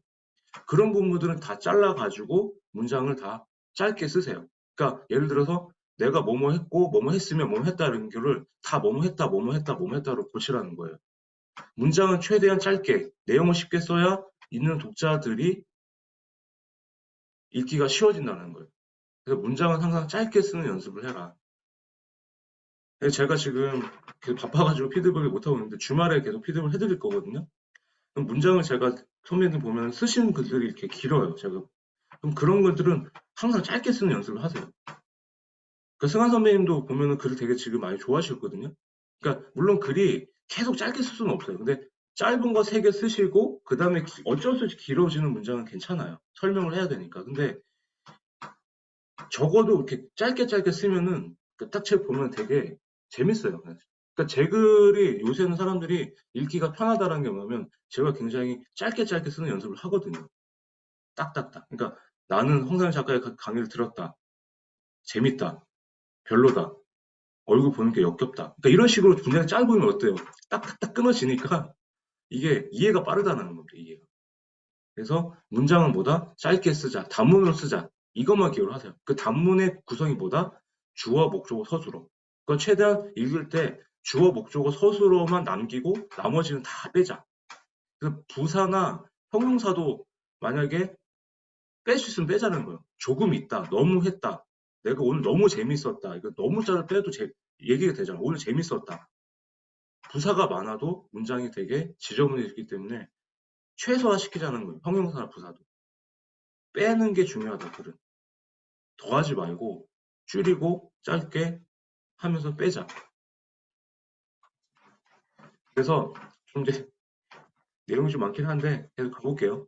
글쓰기 향상을 위한 실전 연습을 해서 선배님들이 그러면 글쓰기를 이제 쓰기 전에 한번 이렇게 한번 해보자라는 겁니다. 글쓰기 전에 일단 질문을 해보세요. 글쓰기로 들어가는 문이라고 적어놨는데 선배가 갖고 계신 인생에 대한 질문. 왜냐하면 지금까지 몇십 년을 사셨기 때문에 자기가 갖고 있는 가치관이나 그런 게 확고하세요. 아마 심장현 선배님도 그런 계속 갖고 계신 자기만의 가치가 있으실 거고, 김수현 선배님도 그러실 거고, 이선 선배님도 그러실 거고, 황현 선배님도 그러실 거고. 그렇기 때문에 내가 어떤 주제를 드렸어요. 행복, 성공. 근데 내 인생에 내 가치관에 한번 질문 던져보세요. 내가 생각했을 때 행복이 뭐지? 내가 생각했을 때 성공이 뭐지? 그러면 뭐 일반적으로 보편적인 사람들이 성공이란 거는 뭐 돈이 많아야 되고 뭐 부와 명예를 다 가져야 되고 이렇게 생각할 수 있는데 내가 생각했던 성공은 그게 아닐 수도 있잖아요. 그걸 한번 질문을 해보고 답을 찾으세요. 그러면 그 답을 갖고 글을 쓰시는 거예요. 그러면은 세상이 알고 있는 성공과 내가 알고 있는 성공의 가치관이 틀리기 때문에 나는 이렇게 생각하지 않는다. 이런 글이 나올 수가 있겠죠. 질문을 먼저 해보는 거예요. 그냥 무작정 쓰지 마시고 어떤 질문을 던졌을 때, 내가 가진 가치관이나 내가 가진 뭐 어떤 세계관이나 아니면 내 목표가 뭔지 그런 답을 먼저 찾아보고 키워드를 찾아보고 그 키워드를 배치를 한 다음에 이런 거를 내가 써봐야 되겠구나. 그러면 어떤 글이 어떻게 나와야 될지 구도도 나올 거고 선배님 가치관의 세계관에 대한 그런 것도 배워 있을 거고 그렇기 때문에 무조건 쓰다 보면은 그냥 이상한 글이 되는 거예요. 선배님들 그냥 무작정 쓰는 글에 대해서 자기만의 생각이 안 들어가 있는 거예요. 그냥 쓰시면은 글을 쓰실 때 그 주제를 보면은 내가 갖고 있는 가치관하고 이 주제랑 어떻게 생각이 되지? 그런 걸 한번 이렇게 메모를 해보세요. 저는 글감 노트나 이렇게 메모를 하거든요. 에버노트나 한번 쓰시면은 그런 데다가 한번 한 줄씩 써보세요. 내가 생각하는 행복은 이거다. 근데 이런 게 뭘까? 그렇게 쓴 다음에 거기에 살을 붙이면은 글쓰기가 더 수월해진다는 거예요. 그렇기 때문에 질문을 먼저 하고 답을 찾아보자. 그래서 뭐 우정과 사랑에 관한 질문은 이게 뭐 이런 것도 선배님들이 내가 생각하는 뭐 이런 가치관이라는 게 사랑이나 이런 것도 생각이 다 틀릴 거 아니에요. 내 인생에 대한 질문을 갖고 내가 지금까지 살아왔던 나에 대한 내가 갖고 있던 그런 원래 알고 있던 그런 거와 이 주제하고 연결을 시켜서 질문을 던져서 답을 찾아서 그 키워드를 적어보고 글을 써보는 게 빠르다. 그게 첫 번째입니다. 그리고 두 번째로는 그것도 모르겠어. 그냥 그렇게 해도 안 돼. 그러면 그냥 그럴 때는 그냥 생각난 대로 한번 적어보는 거예요. 이럴 때는. 그러니까 꼭 순서대로 하는 게 아니라 두 번째는 그 상황에 맞게 제가 한번 글을 쓸 때 이렇게 한번 적용을 해보라는 거예요. 두 번째는 그래도 막 생각이 안 나. 그리고 뭐 가치가 있는 뭐든 그냥 지금은 그냥 무작정 쓰고 싶어. 이런 생각이 들 그럴 때는 그냥 쓰세요. 그러면은 지금 내 기분은 어떤지, 지금 어떤 생각이 드는지 꾸미지 말고 그냥 내 마음이 낙서하듯이 그렇게 한번 적어보세요. 그러면 쓰다 보면은 또 이게 하나의 또 콘텐츠가 될 수가 있거든요. 세 번째로는 지금 코로나 이 시대에 선배님들이 늘 하고 싶었던 것들이 있는데 또 어디 놀러 가고 싶었던 것도 있잖아요. 아니면 평생을 살면서 내가 어디 못 가본 것도 있을 거고 그런 것에 대해서 한번 내 기억을 떠올려서 한번 써보세요. 이게 어떻게 보면 이것도 묘사하는 방법 중에 하나거든요. 아니면 뭐 이상한 나라 앨리스 같이 그런 소설 속에 있는 어떤 가상의 세계도 가보고 싶잖아요. 그런 거에 대해서 한번 선배님들 생각한 대로 소망했던 꿈이나 하고 싶었던 꿈을 한번 떠올리면서 상상하면서 한번 써보세요. 생생하게. 이게 묘사하는 데도 탁월하거든요. 그리고 이게 상상하면서 쓰다 보면은 나중에 소설 쓸 때 스토리 구성할 때도 좋아요. 이거 가고 싶은 곳이 어디인가? 무엇이 보이는가? 그럼 보이는 거에서 아까 뭐 어떻게 쓰자고 그랬었어요? 오감 글쓰기도 영역을 시켜가지고 보이는 그대로 장면 떠오르는. 지금 뭐 수현 선배님이나 심란 선배님이나 이성 선배님, 황현 선배님 제 얼굴 보이시잖아요. 아까 저 황상열 얼굴 호빵까지 생겼네? 호빵하고 저랑 비교를 해보세요. 황상열 작가의 얼굴이 호빵이네. 호빵은 되게 맛있기로 하는데 저 사람은 봐도 맛없게 생겼네. 그러니까 보이는 거에서 이렇게 생각을 해본다는 거죠. 사실 제가 유머를 잘 못합니다. 뭐 재미없더라도 이해해 주시고. 그리고 네 번째로는 일상을 쓰실 때 관찰하면서 쓰고 쓰면서 관찰하자. 내 주위에서 느낄 수 있는 것들을 직시하고 그것을 글로 계속 옮겨보는 거예요. 선배님들이, 향기 선배님도 그렇고, 선배님도 그렇고, 선배님들도 평소에 내가 이게 글을 계속 쓰다 보면 매일 쓰다 보잖아요. 나가다 보면은 이제는 이게 글감 찾을 때 옛날에 막 사람들이 막 지나가고 뭐 연인들이 막 싸우고 이런 것들은 그냥 구경만 해주잖아요. 근데 그걸 갖고 내가 어떻게 글을 쓸 수 있을까? 이렇게 바뀌게 돼요. 관찰이 된다니까요. 그러면 내 주위에서 무슨 일이 이러고 나오고 있는가? 다른 사람들에게는 어떤 일이 일어났는가, 내 눈에 지금 보이는 사물은 어떤 모습일까, 이런 것들을 한번 보셔갖고 그거를 글로 옮겨보세요. 그게 글쓰기 향상에 도움이 많이 됩니다. 저도 제가 맨날 그렇게, 저는 매일 그렇게 쓰거든요. 지하철에서 그러니까 막 일부러도 찾아요. 지하철에서 어떤 힘든 사람이 안 보이나? 아니면 뭐 집에 오다가 어떤 사람이, 그러니까 그런 게 하나 딱 포커스가 잡히면은 그걸 갖고 제가 오늘 어떻게 인문학이나 뭐 단상을 쓸 수 있는 제 블로그 글을 어떻게 연결시킬까. 그렇게 관찰을 해요. 그러니까 그렇게 일상을 관찰하면서 쓰다 보면 그게 에세이 글이 된다니까요. 그러니까 선배님도 에세이 글을 쓰고 싶어요. 저는 에세이를 잘 못 써요. 그게 아니라 내 일상에서 일어나는 그런 글들을 찾아보고 그걸 다 엮어가지고 아, 이런 글을 쓰면 그게 에세이 글이 된다는 거죠. 그럼 난 잘 모르겠다. 그럼 글을 쓸 때 어떤 주제를 갖고 딱 드렸으면은 리스트를 작성해 보세요. 그 마인드맵 아시죠? 마인드맵. 싱크와이즈나. 그러니까 선배님들이 글을 썼을 때 어떤 대상을 정했고 내가 이 대상을 정했고 그 키워드를 한 줄씩 이렇게 적어 보는 거예요. 한번 보시면은 이게 학업을 계속할까 일을 계속할까라는 해서 학업에 대한 이 주제를 했었어요. 그러면 그냥 막 쓰는 게 아니라 키워드를 뭐 학업이란 걸 써놓고 마인드맵처럼 학업을 쓰고 이렇게 내가 학업에 대해서 어떤 글을 써볼까? 자유시간. 학업을 계속하면은 자유시간이 많겠네? 뭐 관심이 추구를 할 수 있겠네? 이런 장점을 계속 쓰죠. 그럼 쓰다 보면은 마인드맵처럼 계속 늘어나가잖아. 그럼 키워드가 계속 늘어나가죠. 그거를 한 줄로 쓴 거를 살만 붙이면 그게 글이 된다라는 거예요. 그러니까 글을 쓸 때 저도 이 방법을 많이 쓰거든요. 어떤 주제를 줬을 때 선배님들이 무작정 막 생각나도 쓰실 수도 있는데 조금 더 수월하게 쓰고 싶다 하시면은 마인드맵이나 아니면은 이런 리스트를 키워드를 적어가지고 계속 이렇게 한 줄씩 적어보세요. 이렇게 적은 다음에 그 한 줄씩 적은 거에서 그 내용을 그 한 줄씩 적은 거를 세부적으로 확 늘리면 어때요? 그게 하나의 글이 될 수가 있겠죠. 그렇죠? 어렵지 않으시죠? 여기까지 이해가 된다. 채팅에서 1번 한번 눌러보세요. 제가 말을 어렵게 하는 건 아니죠. 네, 알겠습니다. 그리고 내가 가진 기억을 떠올려서 적어 본다라는 게 이게 그런 거죠. 잊고 있던 기억들을 아까 뭐랬어요? 글쓰기는 선배님이 잊고 있던 기억들을 다시 해상하고 새롭게 해석해서 지금까지 삶을 확인하는 과정이다. 그죠? 그렇기 때문에 이건 제일 잘하고 계시잖아요. 옛날에 인생에서 이미 결정 났던 것. 뭐 결혼에 대해서 뭐 이혼했다거나 아니면 뭐 첫사랑이 있었는데 첫사랑이 맺어지지 못했던 그런 것들. 뭐 어린 시절의 꿈, 뭐 옛 친구의 우정, 여행기 이런 것들 많잖아요. 그런 것들을 한번 떠올려서 뭐 제가 드린 주제나 아니면 선배님들이 쓰고 싶은 주제와 연결시켜서 한번 옛날 기억을 해서 지금까지 삶을 확인하는 과정으로 적어봐라. 이렇게 말씀을 드리고 싶고요. 그 다음에 나와 대화하는 형식의 글을 적어보자.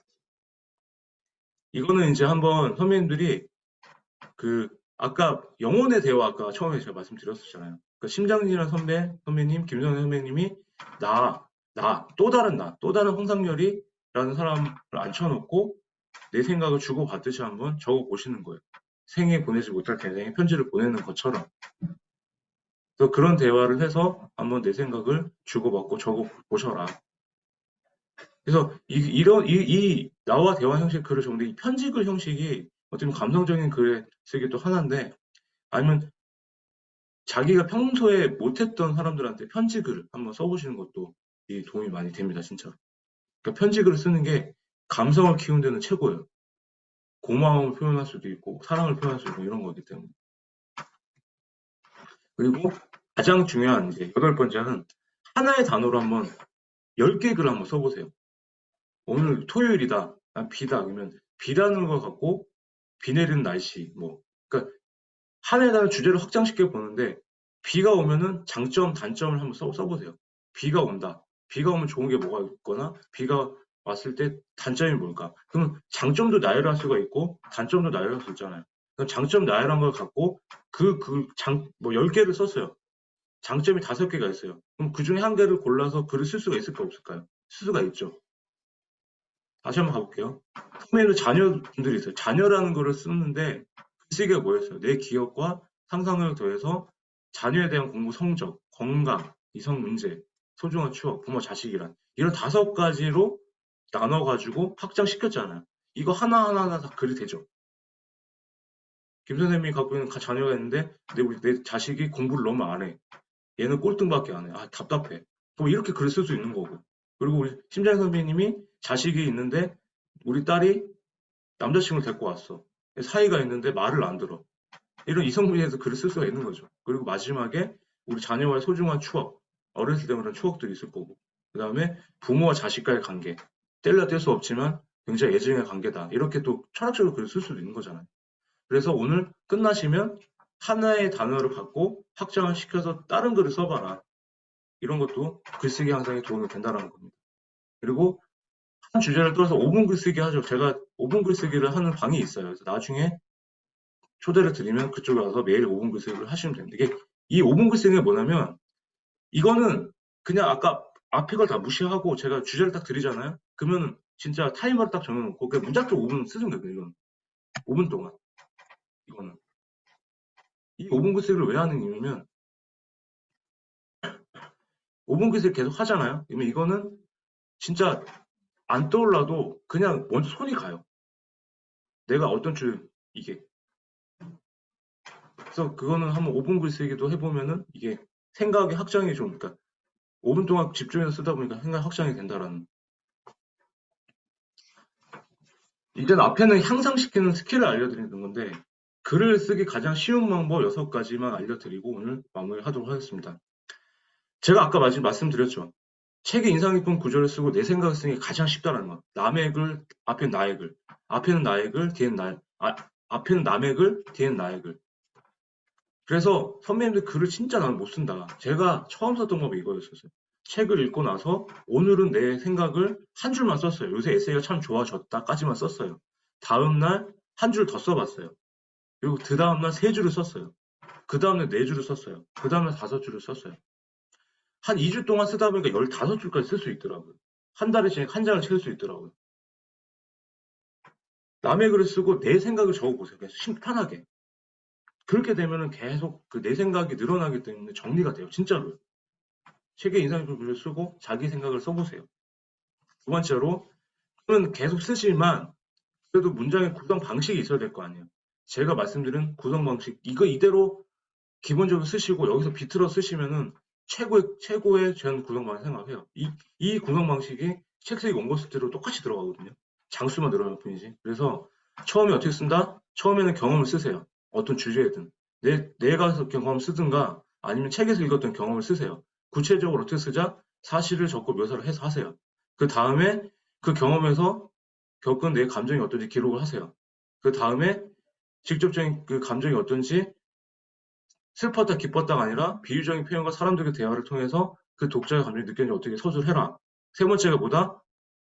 인용은 글이 그 짧으면은 다른 것에서 갖고 오는 거고 인용 빼고 감정에서 느낀 걸 갖고 경험과 감정을 통해서 느낀 점과 고쳐야 할 점, 방향 제시 등이 나오면은 그거를 결론으로 하자. 그래서 그 글이 짧으면은 다른 책에서 갖고 온 명언이나 구절을 현재 글의 성격에 맞는 가져 인용한다는 거예요. 인용은 그 글이 부족했을 때 갖고 오는 거예요. 무조건 인용을 갖고 와서 하는 게 아니라 요새 트렌드는 내 경험, 감정, 결론을 쓰시고 거기서 만약에 글이 짧았다. 근데 여기서 내가 넣어야 된다 그러면 그때 가져오셔가지고 중간에 이렇게 넣어서 네 가지의 그 구성 방식으로 해가지고 이렇게 글을 써보세요. 그래서 경험, 감정, 인용, 결론 구성 방식으로 인용을 해서 이렇게 써보시는 게 가장 좋다. 그리고 그래서 이렇게 한번 써보시라는 거예요. 실제로 있었던 일에 대한 경험을 처음에 쓰시고 그 다음에 첫 번째, 두 번째 가는 개인적 감정을 쓰시고 그 다음에 결론을 하고 싶으면 주제를 쓰시라는 거예요. 이렇게 한 장을 보통 블로그 쓰실 때 한 장 정도 분량 쓰시면 되거든요. 그러면은 4분의 1씩 나눠가지고 이렇게 한번 써보시라는 거예요. 경험, 그다음 감정, 그다음에 인용, 결론. 이렇게 딱 하시면 선배님들 쓰고 싶은 블로그 글이든 나중에 책 쓰기 원고든 이런 식으로 쓰시면 가장 편하게 쓸 수 있다는 거예요. 아시겠죠?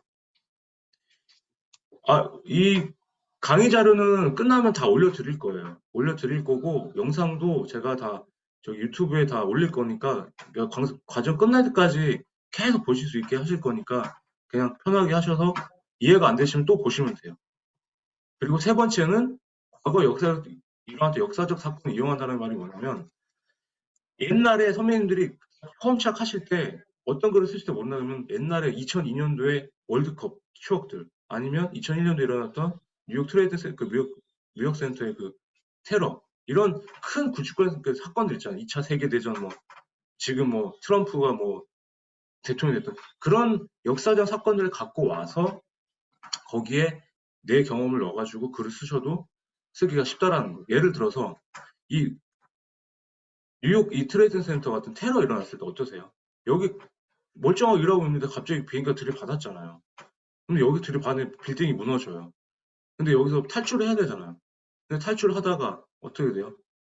이제는 딱 보니까 여기서 나는 내 생을 마감을 해야 되겠네. 진짜 억울하잖아요. 더 이상 가족들을 못 보잖아요. 그래서 이때 마지막 남긴 메시지들 뭐예요? 항상 어떤 사고 나가고 사람들이 죽음 직감했을 때 마지막에 가족들한테 만 메시지가 사랑한다, 미안하다, 지금까지 내가 앞으로 볼 수가 없겠다. 그런 한마디잖아요. 그런 걸, 그런 걸 갖고 와서 가족 간의 사랑에 대한 뭐 주제 이런 걸로 쓸 때 이런 트레이드 센터에 대한 그런 메시지 주고받은 거를 어떤 이렇게 인용이나 이렇게 쓸 수 있겠죠. 그래서 과거에라도 역사 사건을 갖고 와서 엮어가지고도 이렇게 글을 쓰기가 쉽다라는 거예요. 그러니까 생각이 안 날 때는 그냥 막 구글이나 이런 데서 선배님 옛날 사건들 한번 찾아보세요. 뭐 눈물, 뭐 테러, 뭐 이렇게. 어떤 사건들이 쭉 나오잖아요. 그거 하나 갖고 와서 내 글에 옮겨놓고 그 다음에 내가 쓰고 싶은 거기 경험 쓰시고 엮어가지고 글을 하나 쓸 수 있다라는 거죠. 그죠? 그리고 네 번째는 선배님들이 만약에 어떤 이제 책을 쓰고 싶어요. 강사분들인데 내가 책을 쓰고 싶거나 어떤 교재를 만들고 싶은데 잘 안 돼. 실용서로 쓰고 싶은데 이럴 때는 제가 썼던 방법이에요. 말로 녹음을 하고 강의자를 준비하니까 그러니까 선배님 지금 갖고 계신 콘텐츠가 있다 그러면은 지식과 경험을 나눌 때 그런 거를 한번 이렇게 PPT를 한번 만들어 보세요. 강의자를 한번 만들어 보시고 실제로 사람들을 모아가지고 뭐 공짜로 모으든 뭐 한 사람한테 10,000원씩 받아가지고 이렇게 줌 강의를 하든 그거를 실제로 녹음을 하세요. 촬영을 하고 그거를 나중에 영상과 녹음을 다시 보시면서 한글을 켜가지고 녹취록을 한번 써보세요. 이렇게 제가 지금 말했던 걸 이렇게 들으면서 그 녹취록을 쓰면은 주제마다 녹취록이 나오잖아요. 그거를 책 원고처럼 이제 문어체를 그냥 구어체를 문어체로 바꾸는 거예요. 강의자를 준비한다, 실제 강연으로 촬영을 녹음한다, 그거를 듣고 녹취록을 쓴다, 녹취록을 쓴 걸 갖고 그게 초고가 되면은 그거를 계속 수정을 한다. 그렇게 해서 책 쓰기 원고를 만들잖아요. 제가 그렇게 낸 책이 독서법 책하고 땅 묻히지 마라 땅에 대한 그 강의책 그 기초지 책이에요.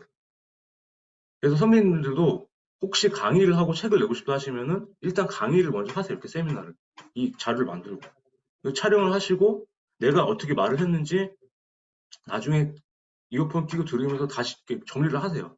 그걸 정리한 걸 갖고 책 원고처럼 만드세요. 책 원고처럼 만들어 가지고 투고를 하세요. 그럼 웬만하면 계약이 돼요. 왜? 내가 갖고 있는 지식과 정보를 남한테 알려주는 책이기 때문에 독자들이 필요한 책이 있거든요. 그래서 그렇게 한번 해보시라는 거예요. 이건 어렵나요? 이게 진짜 쉬운 방법이거든요. 그리고 다섯 번째는 뭐다? 필사 많이 하시죠, 필사. 필사를 왜 하실까요? 그냥 좋은 문장 모으려고? 그게 아니에요. 필사하는 이유는 선배님들 좋은 문장을 갖고 오셨잖아요. 그 좋은 문장을 내가 쓰는 글에다가 갖고 오시는 거예요. 예를 들어서 햄릿의 그 셰익스피어가 죽느냐 사느냐 이것이 문제로도 했잖아요. 그러면 그거를 치환해가지고 내 글에다가 오늘 내가 이것을 먹느냐 안 먹느냐 그것이 문제로다. 이런 식으로 갖고 오는 거예요. 왜? 필사라는 이유가 그 저자가 썼던 문장 중에 좋은 문장이잖아. 주어와 목적어만 내 걸로 바꿔서 그 문장을 중간에 치환해가지고 갖고 오시라는 거예요. 필사는. 문장을 모으는 게 아니라. 그런 문장을 계속 그 내 글에다 녹여야 좋은 문장이 되는 거죠. 좋은 글이 되는 거죠. 일단 그래서 모방은 창조 공유라는 게 필사를 하되 그 문장을 내 거 시켜서 내 글에다 적용을 시켜라. 그게 문제인 거예요. 그리고 여섯 번째, 아까 말씀드렸죠. 쓰기 전에 마음가짐을 똑바로 하자. 세상을 바라보고 타인을 대할 때 따뜻한 공감한 마음을 가지자. 남을 도와주는 글을 쓰자는 거예요. 남 비방하고 욕하는 글 쓰지 마세요. 진짜. 글은 감정하고 똑같아요.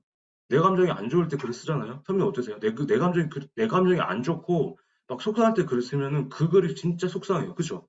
근데 내 글이 기분이 좋거나 아니면 내가 지금 속상해도 남을 도와준다라는 글을 쓰면은 그 글이 되게 따뜻해요. 그래도 감정이 있거든요. 다시만 향기가 난다는 말이 그 말이거든요. 그래서 우리는 세상을 바라보고 타인을 대할 때 건강한 마음을 가지자라는 게 제가 말씀을 드리고 싶은 거고요. 그래서 저는 글감을 찾을 때 저는 이렇게 방법을 씁니다. 6가지 방법을 한번 이용하시면 글 쓰기가 되게 쉬우실 거예요. 저는 글감을 찾을 때는 책을 보거나 칼럼을 보거나 일상을 관찰합니다. 근데 가장 쉬운 방법 하나 알려드리면 선배님 막 글을 쓸 때 진짜 막 생각 안 떠오르시잖아요. 글감 뭘 써야 되지? 그러면 네이버에 키시거나 구글에 쳐셔갖고 포털창에 내가 쓰고 싶은 주제 쓰시고 뭐뭐 칼럼 쓰세요. 그러니까 행복에 대한 글을 쓰면 행복 칼럼 쓰시면은 다른 사람들이 행복에 대해서 썼던 글 쭉 나와요. 이렇게. 그럼 그 글들을 하나씩 읽어보세요. 그런 다음에 이 사람 이렇게 썼네? 그러면 이 사람 썼던 글 그대로 가져와가지고 그 사람이 썼던 경험, 자기가 느꼈던 그런 경험들이 있을 거 아니에요. 그걸 걷어내고 내가 느낀 감정이나 경험을 그대로 넣으세요. 그 다음에 그 결론만 좀 바꾸세요. 그러면 다른 글이 되죠. 그러니까 글은 사람들이 보면 새롭게 만드는 게 아니고 짜깁기라고 생각하시면 돼요. 제가 제일 자주 쓰는 게 그거예요. 제가 잘 쓰는 게 아니라 가공을 잘하는 거예요. 큐레이션을 잘하는 게 글을 잘 쓰는 거거든요. 그러니까 큐레이션을 잘해도 좋은 글이 된다. 그러니까 글감 찾을 때 남의 글을 갖고 와서 나만의 스토리텔링을 넣어가지고 큐레이션 해가지고 가공해서 재가공해서 써도 다른 글이 되는 거니까 그렇게 한번 써보세요. 그렇게 하면 매일 하나씩 쓸 수가 있는 거예요. 재가공만 잘해도. 없는 거를 만드는 게 아니고. 아시겠죠? 그래서 마지막으로 공감 가는 글 쓰는 법. 공감 가는 글 쓰는 법 하나 알려드리면 공감 가는 게 어떤 거예요? 제가 글 쓰는 걸 보고 맞아 나도 그랬었지. 독자가 그렇게 느끼는 거죠. 뭐 어떻게 쓸까? 공감 가는 글 쓰는 이렇게 쓰시면 남의 가치가 안내 문제점에 염려를 하는 그런 글을 써드리는 거고 누구나 겪는 거를 같이 쓰는 거예요. 심리학 선배님께서 만약에 좀 건강에 어떤 문제가 있다 그래서 만약 예를 들어서 그럼 내가 운동을 해서 막 이렇게 하고 있다라는 거 하면 비슷한 연령들이 그렇게 느끼겠죠. 그리고 김 선배님이 육아를 하면서 막 힘들었어요. 그런 글을 썼어. 그러면 어떤 사람들이 어때요? 그 비슷한 사람들이 애를 키우면서 힘들었던 거에 공감을 하겠죠. 그리고 저 같은 경우가 취업을 옛날에 못 해가지고 막 헤매다가 이성환 선배님이 이제 취업을 이제 막 하는 후배들한테 내가 좀 취업했을 때는 이렇게 했다. 니들 이렇게 준비해봐라. 이렇게 할 수도 있잖아요. 그러니까 누구나 겪는 일을 글로 쓰면은 공감할 수 있는 글이 된다. 세 번째로는 자기발처럼 그러니까 결론을 짓지 말라는 거. 뭐 해라. 하지 말자. 그건 잔소리처럼 되는 거예요. 그럼 잔소리하면 공감하겠어요, 사람들이? 소통이 안 되겠죠. 불통이 되겠죠. 그래서도 그냥 오늘은 뭐 여기서 그만 이렇게 여운을 남기는 글 있잖아요. 그냥 딱딱. 오늘은 힘내세요. 이런 식으로. 결론을 안 짓는 것도 공감할 수 있는 글이 된다. 이렇게 한번 써보셔도 누구나 공감할 수 있는 글쓰기 방법이 이거다. 글이 좋아지는 방법은 7가지로 한번 했는데 글이 좋아지는 방법은 딱 이것만 기억을 하십시오. 앞에 기억을 못 하셔도 화려한 미사일고 다 빼시고 군더더기 없이 쓰세요. 아까 그 군더더기 없이 뭐 쓰는 것보다 문장을 짧게 내용을 쉽게 나는 뭐뭐를 뭐뭐 한다. 주어 목적어 서술어만 딱 남기고 뭐 화려하게 막 되게 막 이렇게 치장하고 이러지 마세요. 글은 담백하게 쓰자라는 거예요. 두 번째가 똑같은 문인데 문장은 길게 말고 짧게 쓰자. 그리고 세 번째로 다 쓰고 나면 소리 내어 읽으면서 고쳐보자. 아까 그래서 글은 처음에 잘 쓰려고 하지 마세요. 처음에 한 줄 쓰고 주다면 진짜 못 쓰거든요. 초고는 양을 채우는 겁니다. 선배님도 글을 쓰시면 처음부터 끝까지 한 번에 쓰세요. 그 다음에 다 쓰고 나시면 잘 쓰고 못 쓰고는 나중 문제다. 다 쓰고 나면 소리 내어 낭독하면서 한번 읽으면서 고쳐보세요. 이거는 꼭 3번은 꼭 해보셔야 돼요. 그러면 어색한 거는 있으면 걷어내고 문장은 짧게 고쳐 쓰시고 그러면 진짜 글이 더 좋아집니다. 많이 들어보셨죠? 글은 태고할수록 계속 수정할수록 좋아진다. 태고할수록 좋아진다는 걸 잊지 마시고요. 네 번째는 떡볶이에 대한 주제 썼는데 떡볶이 말고 막 순대도 막 넣고 한 가지 주제는 한 가지만 쓰자라는 거예요. 한 가지 주제는 한 가지만 쓰자. 글도 말도 담백하게 심플하게 좋다라는 겁니다. 행복이면 행복에 대한 주제만 쓰세요. 그리고 5번째는 매일 한 줄, 3줄 좋으니까 조금씩 쓰자. 습관이 무서운 게 그거예요. 안 쓰다 쓰시려면 또 힘들어요. 블로그에 안 쓰기 좋으니까 어디 그냥 메모지라도 그냥 한 줄을 쓰세요. 키워드라도. 그러니까 저는 블로그 오늘 써야 되는데 못 썼어요. 그러면 제 글감 노트나 제 다이어리에 주제를 쓰고 한 3줄로 이렇게 써놔요. 그걸 갖고 다음 날이라도 살 붙여가지고 블로그를 올려요. 그렇게 매일 조금씩 써야 힘이 생긴다는 걸 명심을 하시고요. 그리고 6번째로 같은 어미를 반복해서 사용하지 말자는 거냐면 어미가 서술어예요. 뭐뭐 했다, 뭐뭐 한다, 뭐뭐 한다 이건데 뭐뭐 했다, 뭐뭐 했다로 끝났는데 그 다음 문장도 뭐뭐 했다로 끝나면은 글이 조금 되게 투박하다. 그래서 만약 앞에 문장이 뭐뭐 했다로 끝났으면은 그 다음에 뭐뭐 한다라고 끝내시면 돼요. 그래서 어미만 조금씩 바꿔도 글이 좋아진다는 것을 말씀을 드리고 싶고요. 마지막 7번째는 다 아시는 얘기예요. 자기 경험이 들어간 스토리텔링이 중요하다. 내 스토리텔링을 하자. 내 경험이 들어간 얘기가 중요하다는 것을 명심을 하시고요. 이렇게 7번째를 하시고 쓰기 팁. 이것도 한번 아까 말씀드린 겁니다. 감정을 직접적으로 표현하는 단어는 가급적 자제하라. 말씀드렸죠. 슬펐다, 기쁘다 쓰지 마시고 어떻게 해라? 그 상황에 맞는 이 사람 내가 왜 기쁜지, 내가 왜 슬픈지에 대한 상황을 묘사를 해라. 그리고 나만 알고 있는 지시어 이거 절대 쓰지 마. 이거는 정말 일맥상통하는 거예요. 글은 내용이 쉽게 써야 돼요. 책도 그렇고 글도 그렇고 한 13살부터 15살? 선배님도 뭐 자식들이 뭐 중학생이 있을지 모르겠는데 중2가 봐도 초등학교 6학년짜리가 봐도 이걸 이해가 하기 쉽게 그렇게 쓰는 게 가장 좋은 거예요. 거기서 가장 하는 게 나만 알고 있는 지시어를 절대 쓰지 말라는 거예요. 그래서 대학 교수님들이 낸 책이 어려운 게 자기네들은 알아요. 죄송해요. 대학 교수님들은 알아요. 근데 우리가 모르잖아요. 그 용어를. 근데 그 용어도 웬만하면 쉽게 풀어 쓰는 것 쪽으로 해야 된다. 그리고 뭐뭐 것이다, 있었다라는 의미는 반복하지 마라. 뭐 이런 것들도 하고, 그 다음에 쭉 다 아세요. 그리고 요거, 입장을 분명히 하라 이거예요. 저자는 글을 막 썼는데, 만약 김선 선배님이나 이성 선배님이 글을 쓰셨어요. 근데 결론에서 애매모호하게 끝났어. 행복에 대한 글을 썼는데, 마지막에 행복은 아닌 것 같다. 이러면은 읽는 독자가 어떨 것 같으세요? 아니죠. 작가에 대한 입장은 분명히 하시고. 그러니까 이게 행복이 좋은 것이다. 이렇게 나가든, 아니다. 내가 생각한 행복은 나쁜 것이다. 반대로 생각해도 그거를 반대 입장에서 분명히 하시고 글을 써야 된다는 거예요. 비판할 건 비판에 대한 글을 쓰시고. 그래야 읽는 독자가 이 저자가 왜 이렇게 썼는지 분명하게 입장을 표명을 할 수가 있고, 같이 공감할 수 있다는 거.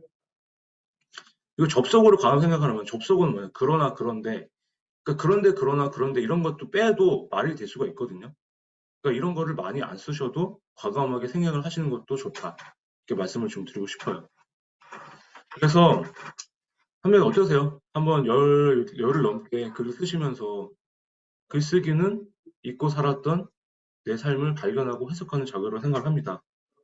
그래서 옛날에 그 시절 잊었지만 지금 한번 쓰시면서 다 떠오르시고 또 기억이 나시고 그거를 옛날에는 되게 힘들었는데 지금 써보니까 다시 재해석하면서 그때도 그랬었지. 그땐 그랬지. 이제 지나간 거니까 내가 그 일이 있었기 때문에 또 성장할 수 있었구나라고 그렇게 할 수 있는 유일한 도구가 좀 글쓰기라고 생각을 해요. 잊고 살았던 내 삶을 발견하고 해석하는 작업입니다. 그래서 앞으로도 이렇게 써주셨으면 좋겠어요, 선생님들. 지난 나의 삶과 어려운 게 아니라 지난 나의 과거 삶과 평범한 현재 일상 이야기에 선배님들만의 황상열, 심장진, 김수현 선배님, 한기 선배님, 이성환 선배님, 에이미아 선배님만의 자신만의 스토리를 자신만의 가치를 부여하는 마음으로 편하게 썼으면 좋겠어요. 잘 쓰는 글은 없습니다. 잘 쓰고 못 쓰고 그건 하지 마세요. 그 남의 글하고 비교하지 마세요. 자신만의 글을 편안하게 쓰세요.